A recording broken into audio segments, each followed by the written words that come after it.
السلام علیکم. خبر میډیا چینل کې دلته حل کړی وي. امید لرم چې تاسو ټول به روغ خوشاله وئ، ژوند په مزو کې به وئ. دوستانو مینوالو، د ټیک ټاکر اذان یو بل غلطه ویډیو هم راغله. د ټیک ټاکر اذان اول لومړنۍ غلطه ویډیو راغلی و چې په هغه غلطه ویډیو باندې ټیک ټاکر اذان خپل ځان مخکې کړو. اوس د خپل ځان مخکې کېدو لپاره ټیک ټاکر اذان دویمه غلطه ویډیو هم په سوشل میډیا باندې وایرل کړه. دوستانو ټیک ټاکر اذان غلطه ویډیو تاسو دلته موږ سره په دې ویډیو کې وګورئ. ټیک ټاکر اذان هلک د خپل ځان مخکې کېدو لپاره داسې د بېشرمۍ کارونه کوي. خپل چینل هم سابسکرایب چې په هغې باندې ویلاګز اپلوډ کوي.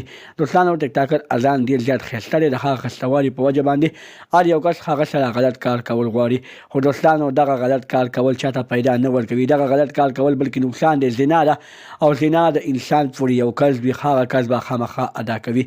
دوستانو موږ ته پکار دي چې موږ د داسې قسمه ویډیوګانو د داسې قسمه کارونو نه ځان وساتو چې په هغې باندې زمونږ بېشرمي کېږي. دغه رنګې نورو معلوماتي ویډیوګانو لپاره زموږ خبر میډیا چینل سبسکرایب کړئ. انشاءالله خامخا وکړئ. زموږ هر یوه نوې معلوماتي ویډیو تاسو ته په اسانۍ سره میلاویږي. والسلام.